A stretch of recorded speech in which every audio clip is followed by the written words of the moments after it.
আসসালামু আলাইকুম। এই ভিডিওটাতে আজকে কিছু আমরা ঐতিহাসিক দলিল আপনাদের সামনে উপস্থাপন করব। তথ্যগুলো অনেক গুরুত্বপূর্ণ, যদি ভালো লাগে শেয়ার করতে পারেন যে কিভাবে আরবদের যে একটা কলঙ্ক ছিল সেই কলঙ্কটাকে দূর করেছে ইরান।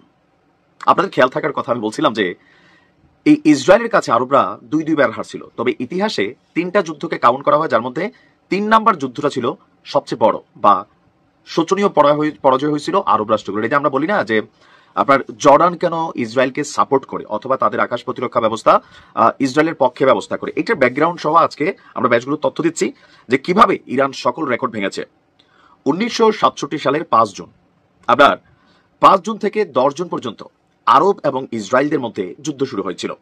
এই যুদ্ধের মাধ্যমে ইসরায়েল প্রতিবেশী মিশরের সিনাই, গাজা উপত্যকা, জর্ডানের পশ্চিম তীর, জেরুজালেম, সিরিয়ার গোলান মালভূমি পর্যন্ত তারা দখল করে নিয়েছিল। এসব অঞ্চলকে আন্তর্জাতিক সম্প্রদায় ইসরায়েলের অধিকৃত ভূখণ্ড হিসাবেই বিবেচনা করে। 1967 সালের শুরুতে সিরিয়া গোলান মালভূমি থেকে ইসরায়েলি গ্রামগুলোতে প্রথমে বোমা ফেলে। সেই সময় ইসরায়েলি বাহিনী, আপনার বিমান বাহিনী 6টি মিগ যুদ্ধ বিমান ভূপতিত করে মিশর সিনাই উপত্যকায় সেনা মোতায়েন করে। মে মাসে মিশর জর্ডানের সাথে যৌথ প্রতিরক্ষা চুক্তি না করলে ইসরায়েল মিশরের বিমান বাহিনীকে ধ্বংস করে দেয়, মিশরের হাত থেকে সিনাই এবং গাজা উপত্যকার নিয়ন্ত্রণ নেয়। এরপরে তারা চলে যায় সিরিয়ার গোলান মালভূমি। সিরিয়ার গোলান মালভূমি থেকে সরিয়ে দিয়ে ইসরায়েলি বাহিনী জর্ডানের কাছ থেকে পশ্চিম তীর এবং জেরুজালেম দখল করে। পরে সেই আরব দেশগুলোর মধ্যে মিশর এবং জর্ডান নিজেদের পরাজয় মেনে নিয়ে ইসরায়েলের সাথে একটা চুক্তি করে। এর মধ্য দিয়ে ফিলিস্তিনিদের উপর তৈরি হয় নতুন নির্মমতার গল্প।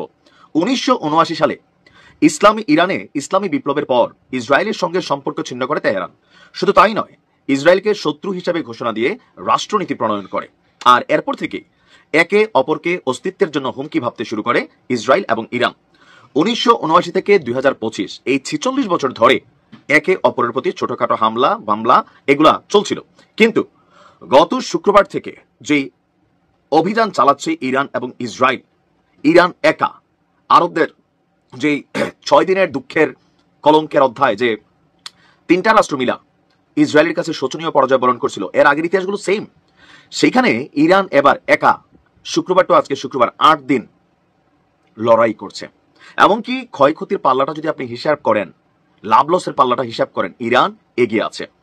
ইসরায়েল এগিয়ে আছে শুধু প্রথম দিনের হামলাটায়, ইসরায়েল এগিয়ে আছে পশ্চিমাদের সমর্থনে, কিন্তু মাঠ পর্যায়ের লড়াইয়ে ইরানের অনেক অপূরণীয় ক্ষতি হয়েছে। কিন্তু বাকি যে ক্ষতিগুলো হিসাব করলে সেখানে ইরান অনেক দূর আগানো, 4-5টা সিকিউরিটি লেয়ারকে ভেদ করে গিয়া অভিযান চালানোর পর। আর বাকিদের অবস্থা কি চিন্তা করেন। ইরান এই লড়াই 1 যুগ চালিয়ে যাবে বলছে ইসরায়েলের সাথে প্রয়োজনে। ইনশাআল্লাহ আরো নতুন রেকর্ড তৈরি হবে। ভালো থাকুন।